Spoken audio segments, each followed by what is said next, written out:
Another increase in poor nation aid. The World Bank said yesterday that it would almost triple lending this year to help prevent a, quote, human crisis in developing countries amid the turmoil in financial markets. Machiavelli said, the reason there will be no change is because the people who stand to lose from change have all the power. And the people who stand to gain from change have none of the power. Machiavelli was describing the global aid system today.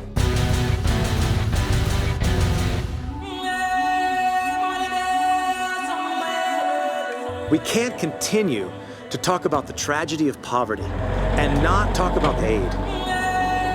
Over $2 trillion have been spent on aid. Aid creates dependency. More aid and more aid and more aid. We've seen that aid has subsidized dictators, encouraged inefficiency. Most of the money for aid doesn't actually get to the poor.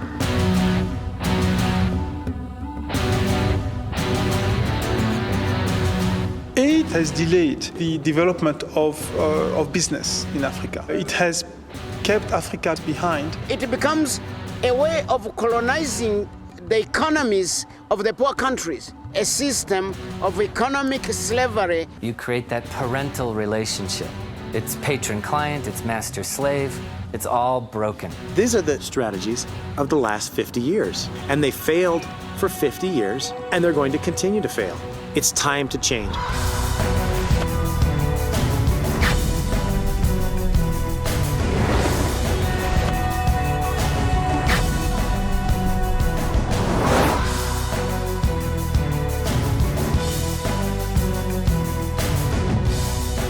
If the African nations today agreed together and say no more aid, I tell you, they can grow slowly, but they can grow.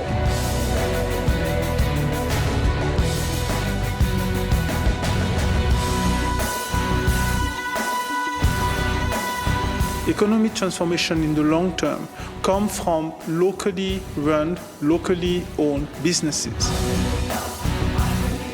We need to transform our good intentions into things that actually work.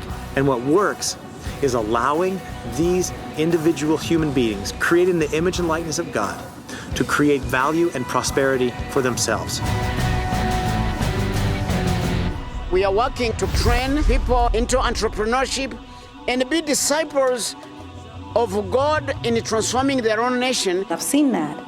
I've seen that through my business. Nobody owes us anything. You don't expect the whole world to be able to address your own problems. We are here to meet up front these challenges we face. Entrepreneurship should become something that is the language and the life of our day-to-day people. To create capacities in people, to empower them to be able to stand on their own. People have lots of energy, lots of capacity. Business is the normative way in which people rise out of poverty, not state-to-state aid, not the largesse of politicians and bureaucrats. It might not be very romantic to think that it's just humdrum business, but it's true. These people are the engine of growth. They are changing slums into cities. Instead of training job seekers, we train job makers.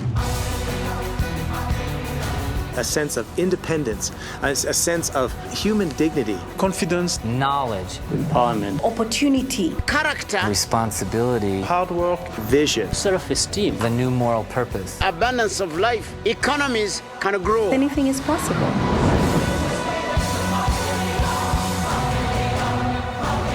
And it's high time we stop telling our people they can't do it. Yes, we shall do it in the name of God. There's a false notion that poor countries are poor because rich countries are rich, and that somehow there's a justice requirement that wealthy countries have to transfer money from developing countries' taxpayers to developing countries. They think they owe the poor people to give them money without thinking about how they are going to use this money. What Africans need are not handouts. What all people need are the foundations to allow them to live out their freedoms and live out their responsibilities, to fail and to succeed.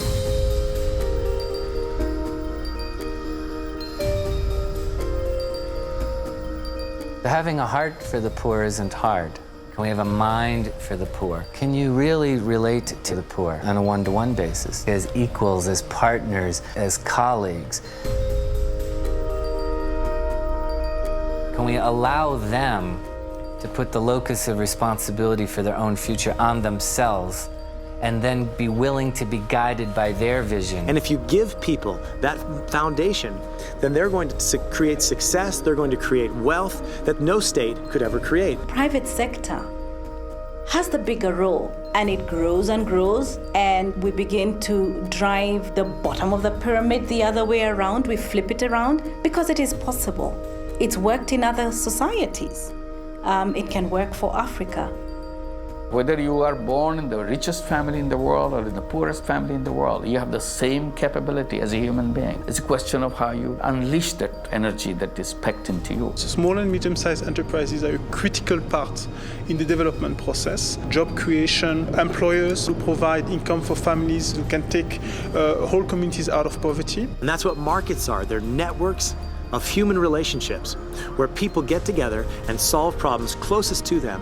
It's time to move the locus of power away from the aid industry into individual communities, individual countries, where they can choose their own strategy to create prosperity. The purpose of prosperity is not itself. The purpose of prosperity is to create stronger societies. We need to be able to move from aid to production, from existing to living. It is the way it was meant to be, for us to leverage our communities out of poverty.